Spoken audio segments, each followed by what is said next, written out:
But back to Fantasy Life real quick too, though, John, when you sent that, like you gave me the right recommendation when you said, like, I don't think this is a Kevin game. And I totally think you're right. But I was watching that trailer just thinking like, man, this is almost like a Diablo style game that like I could get into or something. But there's too much crafting, too much other stuff going on. I don't think I would actually like it, but I was like, if I had 3 friends that I was dedicated to playing it with, I could maybe get into this. It's at least a third crafting. Like literally the lives, there are like crafting lives that are a third of the things that the jobs you can be. And then like, a third are gathering, and then a third are combat.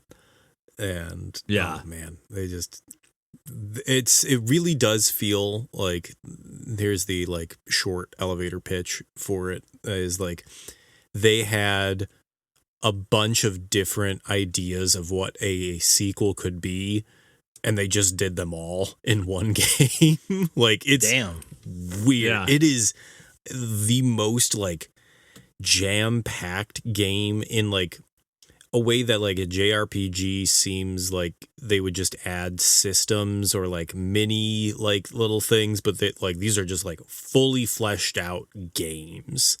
That is like kind of unbelievable. Awesome. Like it maybe, and like for someone like you, Kevin, I think would just be like, this is too unfocused. There's too many things to do. Like none of them are like, necessarily like calling for your attention, but if all you wanted to do was to just play more Fantasy Life, which is all I've wanted to do for a decade, I was like, hell yeah, this is great.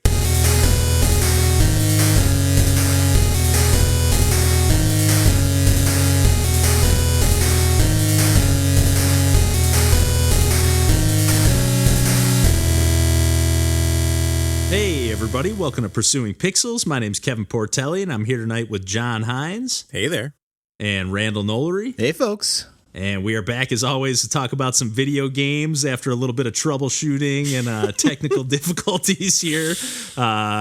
Just hacking our way through another recording session here. It's been a little while since we all sat down for a proper session here, which I love. I feel like I've said this many times in the intros, but it's always nice when we can like bulk up on a few episodes, then take a few weeks off from recording and either just obviously like enjoy time with family and friends and relaxing and whatnot, but also to like maybe sink our teeth in a little deeper into something. At least for me, I kind of tend to bounce around, but when I know, hey, okay, I got some time before the next session, like maybe I can actually play something for more than 15 minutes or whatever. Yes. But yeah, we've all been doing a bunch of gaming since the last time we all sat down to talk. So, John, I think you've been probably playing the biggest games out of all of us. So why don't you take the lead here? So I had initially bought a game specifically because I didn't think that I would be able to play my second game that I'm going to talk about. But the first game that I did buy a while back, actually, at this point, was the Wii U version of Monster Hunter 3 Ultimate, which I bought because I was like, I don't have anything that can run Monster Hunter Wilds. I'll just play this game, which every Monster Hunter is dozens of hours of content and stuff to play around with. So I played a good deal of Monster Hunter 3 U.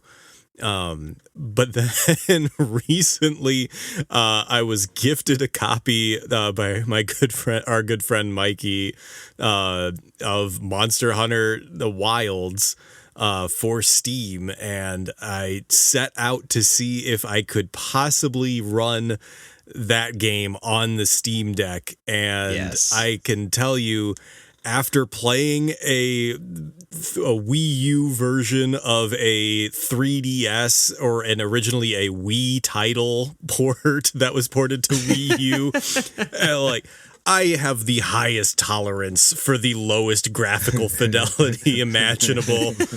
And everybody who was complaining about is like, oh, this game's unplayable on Steam. You're weak and I'm stronger than you. How many frames per second are we talking here? Like 12? What do we get capped to? At 30. Not even attempting anything above that. but it's probably closer to 15 to be honest. And it's barely loading textures. There's dithering on like most of like the characters as they are walking in front of each other so that it doesn't have to like render both like character models. But I'll get back to Monster Hunter Wilds in a bit because I do want to talk a lot about Monster Hunter 3U, which is, you know, a game that came out originally about 15 years ago, and then the remake on the Wii U version of it a couple years after the Wii original version. But it is... I in my like journey of playing the Monster Hunter franchise basically in reverse order, like I have seen every quality of life feature stripped away and like having fewer and fewer weapons. And so like when I first started playing 3U, I realized I was like, oh, they have even less of my main weapons in this game. So I was mostly playing with switch axe and gun lance and light bowgun. And light bowgun in the earlier games is before like the dual stick controls. So it's a lot of like positioning yourself in like a line where your character is facing forward and you can tell that the trajectory of the bullet is going to be going in front of you and lining yourself up with enemies. And this is informed by PSP experience, I think. That's what that is. That sounds very much. Holy crap. But Wow. Once you get used to it and like, it's so good. Like, I really do like these earlier Monster Hunter games because they give you a different view of what this franchise was before, you know, like they really made it like hit it big, like in the mainstream. And like another quality of life is that there aren't item loadouts. So you have to manually empty out all of your items that you get during a hunt and then manually take items back in for the hunt, as opposed to being like, oh, I want to start with like a couple potions and a ration and like a pickaxe, because also this is before you had to have pickaxes to mine for things, a bug net to capture bugs, and a whetstone in order to sharpen your like weapons. Sure. And those are all finite resources. So if you ran out of them in the middle of the hunt, then you just can't sharpen your weapon, which is something that doesn't exist nowadays. But like, there's something about how cruel these early titles are that are like really like that's part of the challenge. It's what the games are. Like they are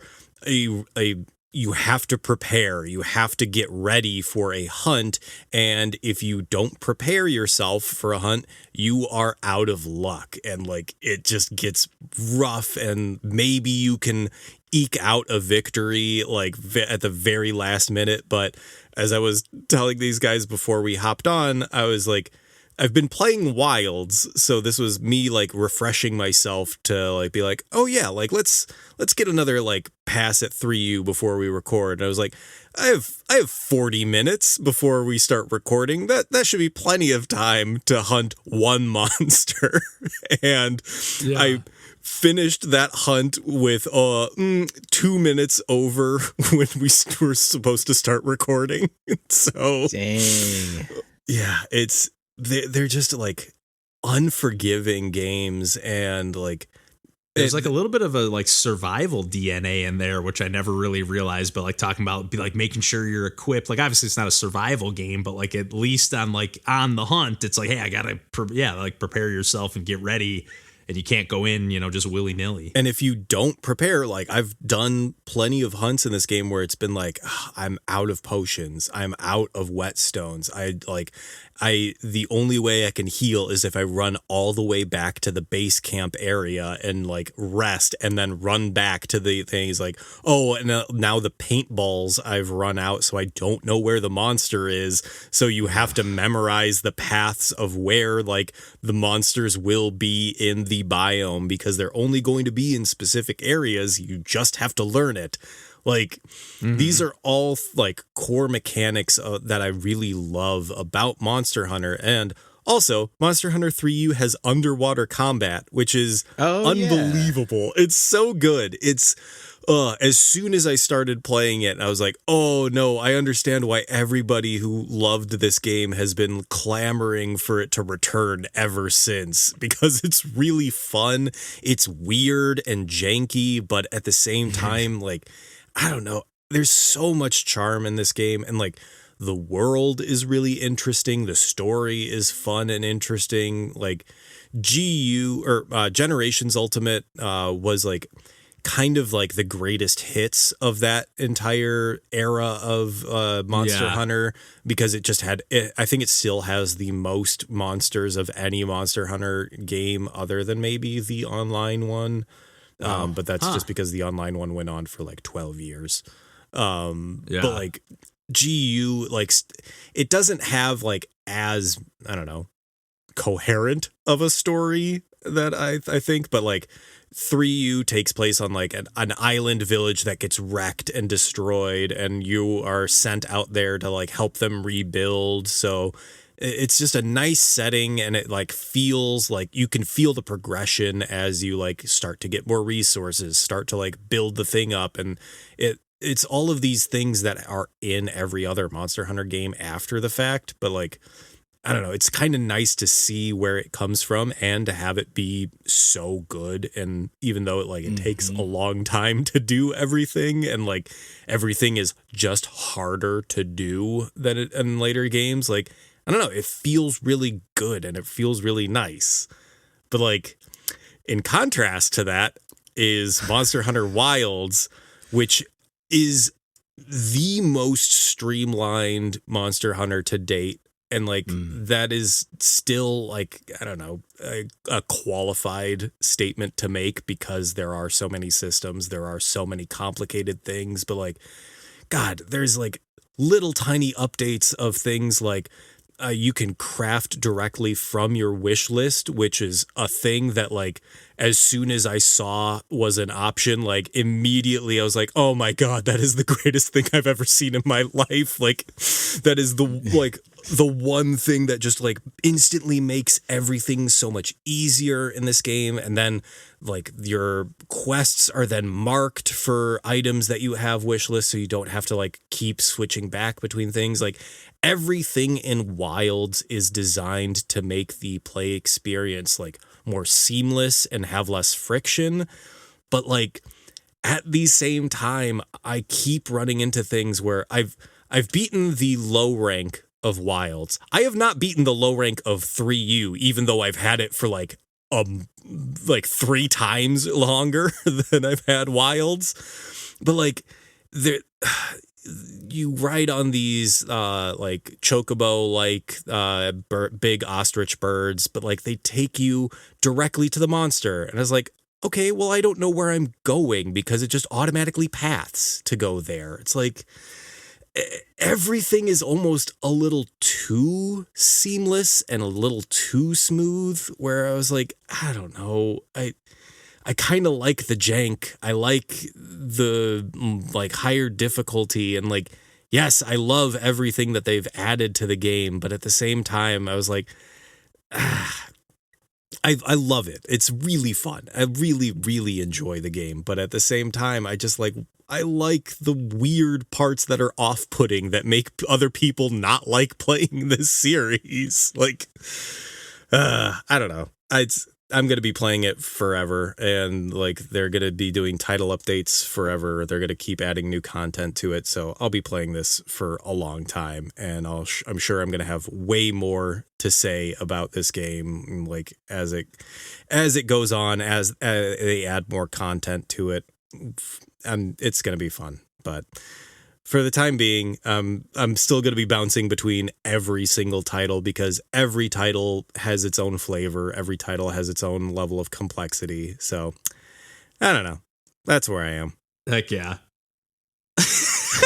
So, John, I figured. I saw your guys' everything face. You said from when you started. Good monologue. You went word potpourri for like a minute and a half there. Yeah.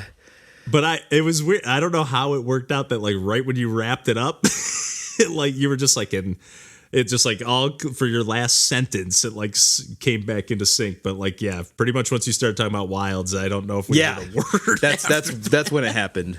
It's going to be a surprise. After talking about the Wilds and the it was just, it was just like, the screen froze on your faces, and I was like, "Oh, I am flying solo right now. There is going to be no input. Let's see if I can monologue and stick the landing."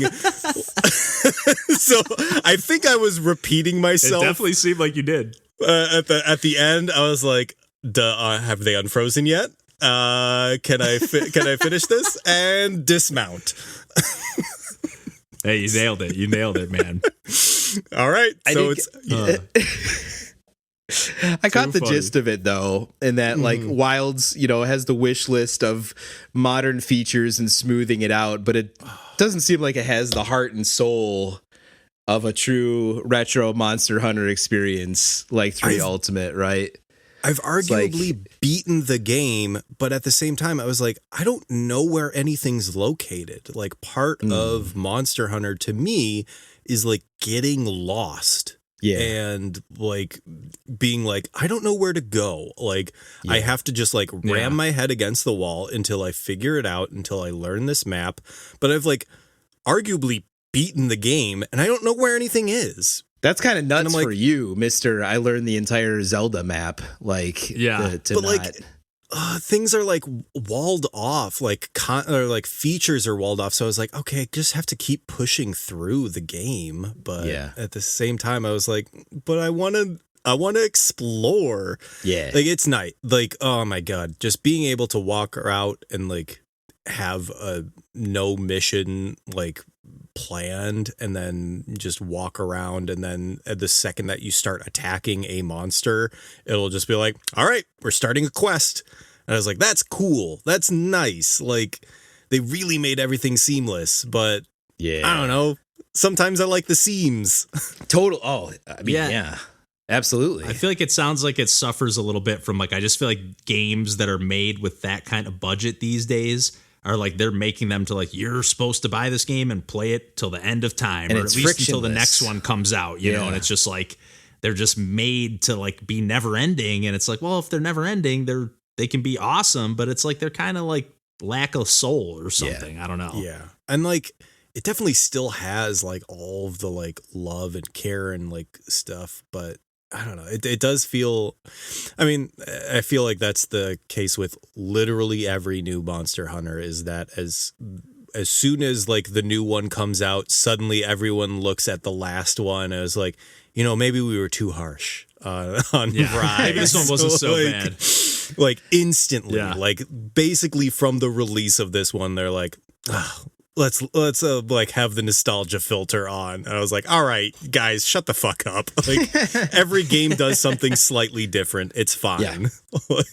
Yeah. That makes me wonder, this may have been probably the first Monster Hunter that was fully started development after Monster Hunter became a true thing in the West, I bet. Yeah. It was, and that's a factor. Because they have the Worlds two might have caught a little bit of that, but they have not quite on the same console scale. Development team and the portable development team, and World was the console development team, and so this was the next console release, quote unquote.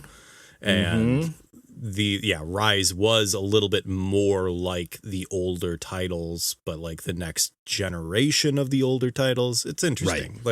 Every Monster Hunter game is its own unique gem, and every time that you play one, well, if you're me, if you play one for like 10 hours, then you're like, but I really like how that other game did this. And then you go play that one for a little bit, and then you get the itch for another one, and the cycle endlessly repeats itself. That's Heck great. Yeah. Heck yeah. It's well worthwhile. Well, I'm sure we'll hear some more about Monster Hunter Wilds as you continue to probably keep playing it. Yeah. Yeah, forever. They just released Akuma from Street Fighter 6. Hell yeah. Oh, then you're definitely going to keep Hell playing. yeah. Can take down some monsters. Yeah. Nice. Well, now that we appear to be back in sync again here, why don't we kick it over to Randall to talk about a game that I feel like we've kind of danced around this game with like the kind of genre that sort of emerged from it. But we've never really, I think I might have even talked about it briefly on a Save It for the Cast, but I think this is like the first time we'll dig into it properly here. But I'll kick it over to you here, Randall. Yeah, I like you had alluded to before, I played this via Game Pass on ye old Xbox. Same for me, yep.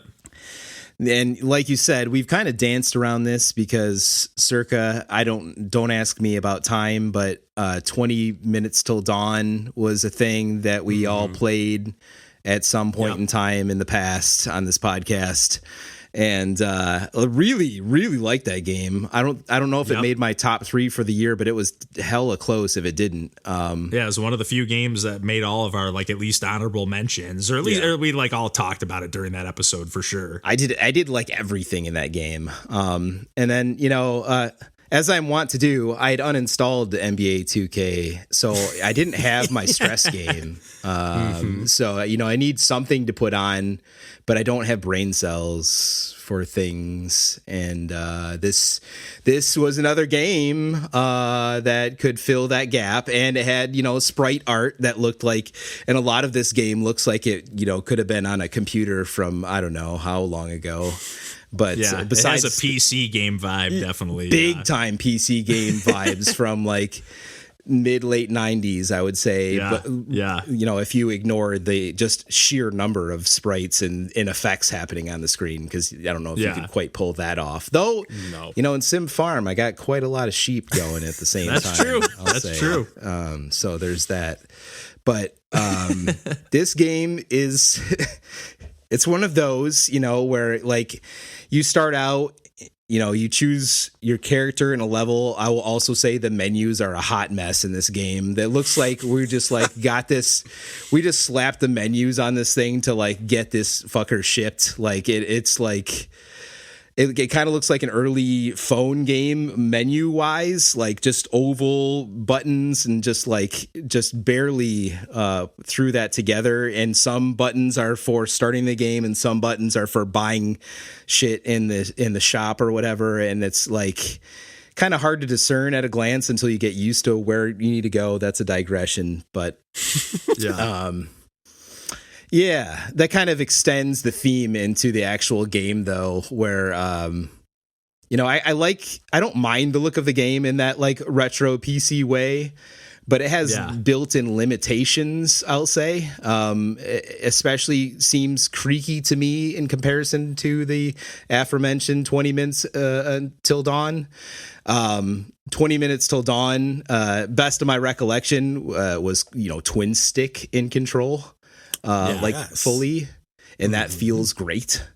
This game is not. It is single stick and aiming in the opposite direction when you're trying to avoid a horde. In this sort of thing gets a little finicky.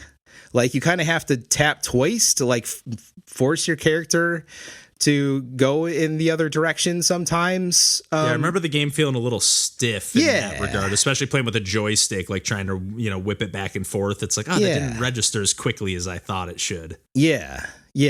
And that gets especially tough. There's plenty of effects and attacks that are just kind of like the bird shoots out from your character at a radius and you just kind of move around and it does the job. Or, you know, you have garlic and it's like a halo effect around your character that as you upgrade the levels of it, you know, that gets bigger and bigger, and that's fine because you're just moving around with your one analog stick, and that can do the number. But if you get like the knife or some of these other things, you know, the whip that are mostly meant to attack in a certain direction based on the way your character is facing, it can be a little wonky, especially as the game progresses, and there's more and more enemies and you're, you know, constantly moving and you're wanting to attack in a given direction. It's just feels a little wonky. I got more used to it over time, but I found myself more selecting, you know, because every level that you get a experience level upgrade, you get, you know, just like in 20 Minutes Till Dawn, you have maybe 3 or 4 choices of different upgrade paths you can take at each experience level. And there's like these different weapons you can select, or sub weapons, or area of effect things, or just increase your luck, which like can, you know, give you more options, or health or things like that. Right. But, yeah, it's just, I played a lot of this game because I was kind of sick, and, you know, it didn't have a lot of downtime, and it's a quick thing to boot. It serves its purpose for that. I don't think it's the best one of those. It was just the most popular one of those, and maybe one of the first one of those. Mm-hmm. However we want to classify this. Popularized it, if not the first one. It definitely was like the one that put it on the map, and now it's like, oh, bullet heaven is like a genre now, you know? Yeah. Oh, is that what we're calling it? That's what some people, instead of like just calling it a Vampire Survivors clone or a like, you know, or instead of like a Souls like, you know, people have just started calling it a bullet heaven. Like, you are the bullet hell, I think was kind of like the tagline from this game. And then people kind of like I think, you know, turn that into bullet heaven. Not a big fan of this. I don't know that stands up to scrutiny, but I understand the distinction. I love the bullet heaven. I love the name, or the term or whatever. Yeah, but it makes perfect sense. Like, I still feel like in bullet hell, like it's the enemy is coming at you from a bunch of, you know, points. You know, it's filling the screen. A similar effect is happening here with enemy characters. And granted, you have your own ways to attack back out at you know, everything with your weapons, and I get that part of it too. But yeah, I mean, gameplay wise, it doesn't feel like a bullet hell at all in any way, shape, or form. Definitely like it's not. Like, it just doesn't have that same like weaving through the bullets kind of a little bit feeling. A little bit. Like sometimes it can. There'll be these instances where you get surrounded and there's like a true like circle of enemies that are now around you, and you either have to poke your way out of it or kill the big bad that's within that circle with you, and the circle's tightening around you. And you can attack like a given point in that circle, like a velociraptor at the fence, and like I'm attacking this point until it breaks and I can escape, and that can get a little bullet scramble out of there, you know, just to like weave your way around enemies, especially early on, I would say. But, semantically, shoot 'em up does fit better, but that is already spoken for by bullet hell. Yes, it's totally fair. Yes, There's a lot of unlocked characters, and there's a whole Castlevania thing. I did spend a few bucks on that Castlevania mode, and like an actual like sanctioned, official Castlevania thing. Okay, I didn't know that. Who we got in that pack? Lots of like copy pasted sprites of different Castlevania, you know, enemy stuff, and you know, like, oh yeah, I recognize that, and it's got a rendition of kind of the main Castlevania theme. It's not my favorite rendition of it, but I'm also someone that had the special edition compact disc that came with like Portrait of Ruin or whatever, like pre-order bonus thing. So I had that, and I've had it digitally, and I've listened to those versions forever. But it's fine. You know, I played that a bit, you know, beat some Castlevania bosses, but it's still ultimately Vampire Survivors, just kind of with that coat of paint, I guess. Like a new skin essentially on it. It was even kind of hard. Like I bought it and I couldn't even find like where to load it. It's like not intuitive. Again, menu problems. Like you have to scroll all the way down past levels you haven't unlocked yet to get to the Castlevania level thing. And that weird. Took a while to figure that out. Like they're not telling you this. Yeah, it's just it feels a little slapped together, I guess. Ultimately, I would say. Interesting. And I played more of it yesterday, and I'm like, I've played a lot of this, and I think I'm officially burnt out on it. So I think that's also what you're hearing now. Yeah. It has a little bit of that like slot machine DNA in it almost, where you're just like it's just like trying to constantly like blast you with visual effects and sound effects and like, oh, you got a new upgrade. Hey, congratulations. Very like, much so. It just kind of like it's trying to like keep you hooked in a way. It's like it's almost like you get a little hit every time you get a new upgrade, a little fix, you know, and then it's like, oh, let's keep going. And it is addictive. Like I played quite a bit of it too when I first played it on Game Pass, but I didn't really like it. I didn't not like it, but I didn't. Same. I just was like, it's just a game that's mindless and fun, but like there's no draw to it. Like I'm glad that it spawned this kind of genre that people are like putting new to, even Gunsuit Guardians from our buddy Matt Glanville. You know, like people are definitely doing like, even if it's not a total revamp of that idea, like just like, hey, here's this with my little twist on it. Oh, and there's a great idea. This new mechanic. And yeah, it's a great concept. Yes. Just like, you know, a horde mode basically in a game, but like in a like totally ramped up to like a infinite degree almost, you know? Yeah. And the idea of it, I'm glad it exists for that reason. You know, I saw like several times that I started up in levels. I made it the full 30 minutes or whatever and completed it, you know, more or less, and got all kinds of achievements for it. So I've played a crap ton of this game for whatever it's worth. But yeah, the slot machine thing is a great call out too, because you'll defeat these kind of bigger bosses or mini bosses, and there'll be a treasure chest. And then, you know, that'll give you more than one upgrade at the same time, but it takes like, gosh, it feels like it takes 5-6 seconds for it to actually show you. Yeah. And it's just showing you all kinds of glitz and colors. I'm like, can I just press a button that you can show me the thing? No? Okay. All right, fine. It's time to move on to something else. Yeah. Both for me and in this podcast. It's like the perfect Game Pass game though, even though it's like a game that's like $5, so it's not very expensive. It's absolutely a perfect Game Pass game. Yeah, like I don't really want to own this, but I'm happy to like fire it up for a quick second. 100%. Yeah. Well, John, since you brought up the Wii U earlier, but just kind of keep that torch, carrying it on here. I'm not going to talk about this game too long here, but I've been firing up the Wii U again lately. I've talked about a few of the games that I've played recently, and I've even popped in a few other things here and there. But lately, I've just been in kind of like a chill platformer kind of mood. And after playing some games on Switch, which I'll get into one of those a little bit later, but I was just like, you know what? I don't think I ever beat Yoshi's Woolly World, and I really enjoyed Yoshi's Crafted World on Switch. And I played after booting up, popping it back in here on my Wii U. I realized, okay, I played through most of the second world, but it looks like there's maybe like 5 worlds in the game. So I was like, you know what? I'm just going to start back over from scratch. And this is like another game made by Good Feel, who I'm a huge fan of. They made Kirby's Epic Yarn, that's probably my favorite game from them. Like, at least from memory, it's been ages since I played that one last. But talk about a game that's like begging for an HD remake. Hell yeah. I think that game back then, that game even looked awesome on the Wii, so I can only imagine it would look fantastic now. And had an amazing soundtrack. And yeah, these Yoshi's, both Woolly World and Crafted World, have sort of carried on that torch in a way.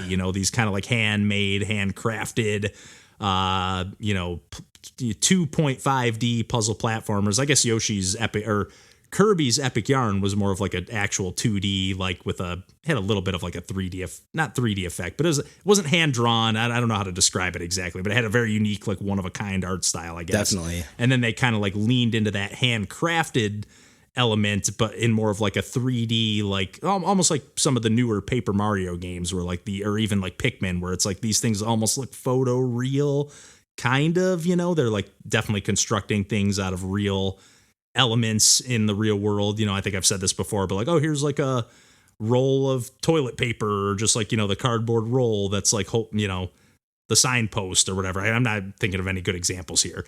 But nonetheless, they're basically carrying on that torch from the Kirby's Epic Yarn, but then also bringing in some of the Yoshi's Island DNA into the mix, where you have pretty much that same gameplay where, you got the Yoshi jump, the Yoshi flutter jump and everything, and then you're eating up the eggs or eating enemies and gobbling them up. And then able to throw those eggs. You know, you can switch it to the hasty style. The gameplay is pretty much exactly the same from the Yoshi's Island days. Even like, I don't think you're collecting the 20 red coins. I think they're like stamps or something in this game, but they're still like same thing. Like they're just like, you know, you can get the score out of 100 at the end of a stage, and the levels themselves aren't that difficult if you're not going for that. But if you are, they're pretty dang tough.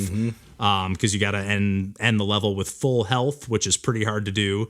And then on top of that, collect all the secret coins. And there's a few, I think like 5 hidden flowers on each stage. So it gets like pretty tricky, and the levels are pretty large and open-ended. I've only played through on this one maybe about like half of the first world. And like I said, on my original playthrough, played through the first like 2 worlds of the game. And really remember liking it. And like I said, I played through all of Crafted World, if I'm not mistaken, on Switch. So I've just been kind of feeling like I needed an excuse to go back to that one. And probably realistically, if I want to finish it, I should have picked up where I left off. But there's just something about me, like something about it when I'm playing like a game I haven't played in a long time. I'm like, I just got to start it over. It's been 5 years. I think it had been, it showed my like the date on the save file. And I think it was like almost exactly 5 years since I had booted it up last. So I was like, dang. Been a long while, but then that probably means I probably talked about it on the podcast at some point if I played it 5 years ago, since we've been at this for so long. For real. But yeah, part of the reason I popped in Woolly World, like I said, I was playing some random games on Switch. I've been doing a lot of gaming with my nephew lately too, which might be the reason I've been kind of leaning towards some of these more like casual platformers where like I'm just kind of like in the mood to soak up an experience and not necessarily be like tested, you know, with my skills or whatever, challenged or whatever. I'm not like itching for that fix right now for whatever reason. I love playing difficult games, but not always, you know, sometimes I like to just kick back and relax. And that's been exactly what Kirby Star Allies has been giving me lately. This is a game that's been out for quite a while, but it recently was clearanced out at Target. And I was like, hey, $45 for a brand new Nintendo game.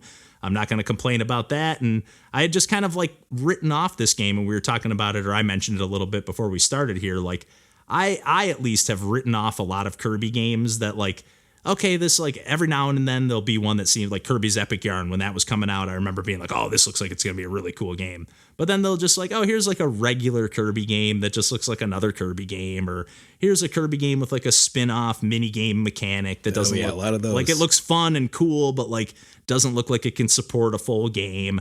But then I can't tell you how many times I've actually gone and picked up one of those games or played it on an emulator or whatever, you know, the case may be, and then be like, hey, this game is actually pretty awesome. And the thing that actually put me over the hump, now that I have my Wii U hooked back up, I had plugged in Kirby's Return to Dreamland, the Wii game, which they have remade on the Switch. And I was like, man, this game is awesome. And I kind of just wrote this off as like a regular old Kirby game. So like maybe I should pick up Star Allies now that it's kind of cheaper than the normal $60 and give it a fair shot. And really my only gripe about this game so far is that it clearly seems like it's like built around playing 4 players, like, and I'm playing by myself. So that's really my only gripe so far. But I'm also sitting there thinking like, man, I can't wait till the next time I get a chance to sit down with my nephew and play some games, because I think he will really enjoy this. And the difficulty is like almost too easy. I'm just like cruising through these levels, but it does have that like open-ended, like, the reason I kind of like was comparing it to Woolly World or some of the Good Feel games, even though this one's not made by them or anything, it's just made by HAL to the best of my knowledge. But like it just has those big sprawling stages with like a lot of exploration.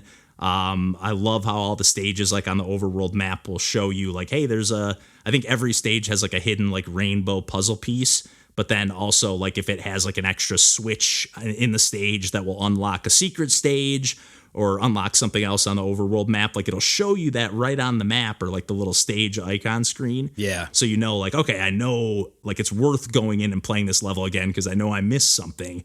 Or, okay, I found everything here. I don't need to keep playing this over and over again. But it does get a little bit like, I am just kind of going through the motions because like the main gimmick of this game is that you can like, because I feel like there is always like a new gimmick in a Kirby game, in any game for that matter.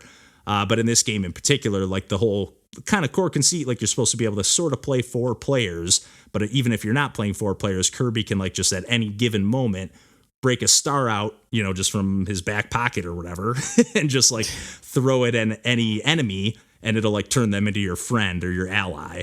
and then they will just start, beating up enemies, or if you, let's say you befriend one of the fire enemies or whatever, and then you're in an ice level, they'll just start burning down some of the ice cubes or some of the various things in the stage.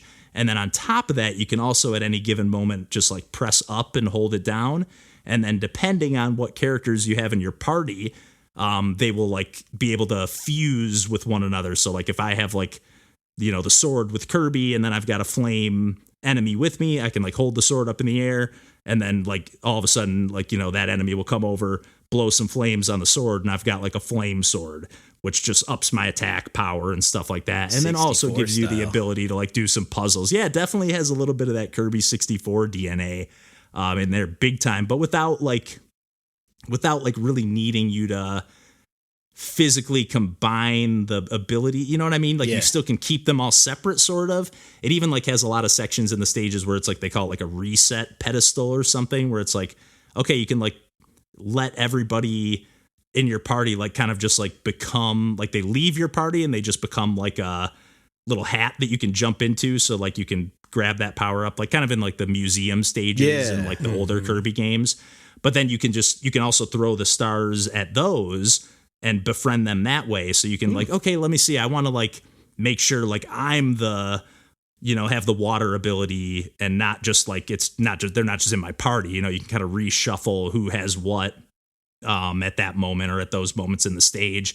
But I've just been really loving like some of the secret stages have like a little like extra gimmick, like even like how some of like, how like in Yoshi's Island they would have like the like parts in a level where like you turn into a helicopter and you gotta get through that section. Like it has moments like that. Like I just did a level where it's like you turn into like a train and you're like running up the walls, running up all sorts of different levels, running through different screens, and then rapping back and forth. Like it was just really, really cool. And it is just really fun to like combine the different power-ups and just see how they react, see the different costumes.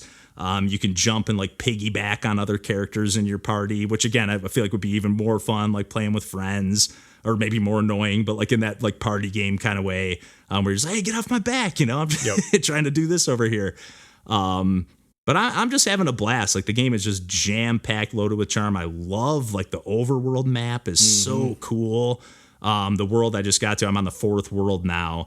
I haven't played any of the stages in it, but you're almost like in like outer space, like in, I don't know, like the galaxy or something. And like, you're just like zooming into the distance, just like the 3D perspective on it is so cool. Yeah, I can't, the music's awesome. Like there's been a ton of tunes. I'm like jamming out to this song. And it really also just feels like a love letter to all the Kirby games. Cause like you can go to these like, I forget what they're called, like dome palaces, or I forget what they're called, but you unlock them throughout the game. And then they like unlock all these extra characters that you can grab. So not only can you like befriend like the enemies on a stage, you can also like go to this palace or whatever and like befriend not just like King Dedede and Meta Knight, but like characters from like any game you can imagine from Kirby, like Squeak Squad on the DS, and even like that new character that was in like the remake of Kirby's Return to Dreamland on Switch. That was like in the DLC, something like that. Magalore, yeah something. yeah. Magalore. Magalore is cool too. They're all in the game. It's crazy. It just keeps like, I think they've even added more since the original launch. Because when I first booted up the game, it was like, look who just joined the party, and it just like kept popping up. Sometimes you buy a new game with like all the DLC included, and it's like boom, boom, boom, boom, like 20 notifications before you even play the game. So it hit me with a little bit of that right up front. But like I'm having a blast with this game. I'm really kind of almost like mad at myself for letting this game and other, like I never picked up like Kirby Robobot. I know you're a big fan of that one, John. Planet Robobot's so good. Yeah, like there's so many Kirby games that I was it's just another Kirby game, and I just kind of wrote it off. We were talking about a little bit before, like, with like the classic Mega Man games and stuff like that. Like it's just so easy to just, it looks like more of the same, or it looks like a spin-off that's like, it doesn't have enough meat on the bones. And like every time I actually play one, I'm like, I love this game. Always it's fun. just, it's so jam-packed with charm and all the things I love about Kirby and Nintendo that it's like, I feel like a fool for not scooping this up. I will say that I think that having some space in between also helps, because I think actually maybe I don't think I've missed a Kirby game. and like when it's like released. And I don't know, I do feel like if you are playing every single one, then you're comparing it to every single one. Like there was a period of time where I was playing, you know, I played Return to Dreamland and I was like, wow, this is incredible. And then I played Triple Deluxe and I was like, it's not as good as Return to Dreamland. And then I played Kirby Robobot and I was like, wow, this is so good. This is the best one they've done. And then I played Star Allies and I was like, it's not as good as Planet Robobot. And then I played the Forgotten World and I was like, I still think like Planet Robobot's better. So like if what you're doing is constantly comparing them like to every single release over time, like I think it does. Like you were using the Mega Man comparison earlier, like in our conversation. I don't know if that was on the episode or on the Save It for the Cast, but it's like it does kind of blend together. But once you like take some time to like step back and maybe not play them all in a row, like you do come to it like without charm that every game has on its own. Like if you take them on their own and don't like constantly compare them to every other release that's ever come out, like that everyone does have its own like unique charm. That's a great point, especially for Kirby. I feel like if you just take it in its own right in a vacuum, I think you're always going to have a good time and feel that charm. Yeah, that's just the joy that emanates from those games, right? Yeah, that's a good way to put it. The joy, and then too, like not like because like I'm going into this game not as like, oh, hey, I got the new Kirby game that I'm about to check out. It's like, oh, hey, I just picked up a Kirby game for $15 off or way I've cheaper never played than a it normal before. Nintendo game. Hell like, I'm just excited to play. Like it didn't. I wasn't sitting there gearing up waiting for the release. You know, it was just like, hey, a new fun game that I own now. Yep. That I'm looking forward to. Yeah, like I said, playing with my nephew next time we can get a gaming session going because. I really think he'll love that.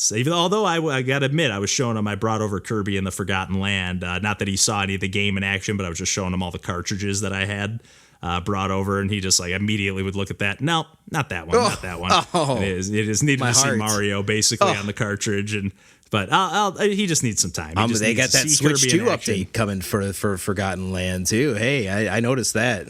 I'll probably pop that back in when the time comes for Fiona and I to play that a bit more, especially with the new content. Yeah, they're adding like a full new like kind of mini campaign or something to that. So yeah, I'm the same boat as you, John. Like I played that one and I was pretty excited because it's like 3D Kirby game, and I didn't like love it, but I had a good time. It was a blast, and like I kind of want to now curious to revisit it, like you know.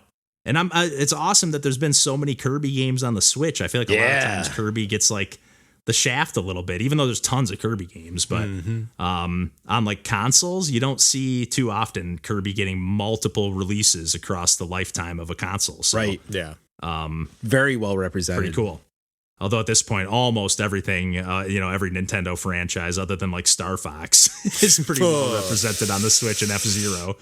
Yeah, Metroid. Metroid got Dread. Yeah, Prime Remastered and Prime Remastered. Both of those games fucking rule. Those are they're some so of the good. best Metroid games to be honest. And honest. Prime 4 is technically coming to Switch, so that's pretty good representation. Only about 8 years later, but oh man. Yeah. I feel like it's Nintendo tradition though to have like one game that's going to carry over and then get that like multi-console launch to like usher in the new era, but also keep people satiated that haven't upgraded yet. And more on the quote unquote hardcore side, see also like the Zelda thing that happened with GameCube to Wii and this sort of thing. Yeah, there's been a theme that way with Nintendo. Yeah. Oh yeah. Yeah. Cross console generations, it's been delayed so long, sort of thing. Yeah. And weirdly, like in some cases, like I think I might have mentioned this recently, but like I'm kind of curious. I kind of want to own the Wii U version of Breath of the Wild because I just want to have that second screen, like that actual map, and like to just actually play it the way that it was like designed to be played. Like it was really meant to be played with that conceit in mind and having both screens. Like I saw it at the store for not a terrible price the other day, and I was like, it was like $40, and I think it was still sealed. And I was like, man, I should have just bought that. Shit. Yeah. Because I'm curious to play that, and I'm a sucker for the dual screen when it's obviously absolutely done, right. It's amazing with thought and care. Yeah, I wish we didn't go away from that era, for that purpose alone. Yeah, even like the little bit they've been teasing about how you're going to be able to like remote play Switch 2 games on your Switch potentially. I haven't even seen this yet. I know. I'm like, are they going to potentially let you use your Switch as like a second screen in some cases? Like that would be awesome. I know it probably won't happen, but it would be amazing. But supposedly, you're going to be able to do like remote play from like, running the game on your Switch remotely, kind of cloud-based essentially, but from your Switch 2. I don't know if that's going to work with every game or if it's going to, specific games that have that feature. But I've seen that mentioned a few times now. Okay. Yeah. That release will be upon us very soon as of the time of this recording. Yeah. I know. It's so close. But I don't know. Any more video game chit chat before we wrap things up here for the evening? Not tonight. Nada. Beautiful. Yeah, I know we'll have more Nintendo stuff, I'm sure. Yes, that Switch 2 is right around the corner here. I know Randall's the only one of us, at least right now, that has one pre-ordered, locked and loaded. But I'm definitely hoping to get one. Maybe not day one, but hoping to get one soon because it's gonna be. I was gonna say burning a hole in my pocket. That's not the right expression, but it's definitely gonna be killing me to not. Yeah, hopefully it won't be like the Wii days. We don't need that. I know that was like 2 years plus. We're working at Best Buy before we could regularly keep. It was in bonkers, stock. Man. It was crazy. So that's like what has me a little bit paranoid about it because the Switch is so popular. I just feel like, hey, there's a chance for this Switch 2 to, take off. Yeah, but. And I hope it does. I hope it does for them because I would really love to see Nintendo keep carrying this momentum forward. I just want to see like better frame rates and whatever performance boosts to my existing library of Switch games. To be honest, that's what I get most excited about in my nerdy way. Amen to that. Even just like the loading times. Like I think I mentioned it before, but like they showed a clip in one of the presentations of like Yoshi's Crafted World loading quite a bit quicker. Yeah. And it was like, hey, that's all I need to see. Even some of these indie games that take a long time to boot up and stuff like. Just that quality of life, I'm definitely makes a huge difference. Yeah. But anyways, I think we've done more than enough video game rambling here tonight. And before we press our luck with the technical difficulties here this evening, I think we'll wrap things up there. And as always, you can find us on the internet at pursuingpixels.com and pretty much everywhere else. And until next week, we'll catch you then and take care. Bye-bye. Bye-bye. Nice. Cheers, boys. We made it. Cheers. All right. I'm going to stop this recording before anything else happens. Probably not a bad idea, yeah.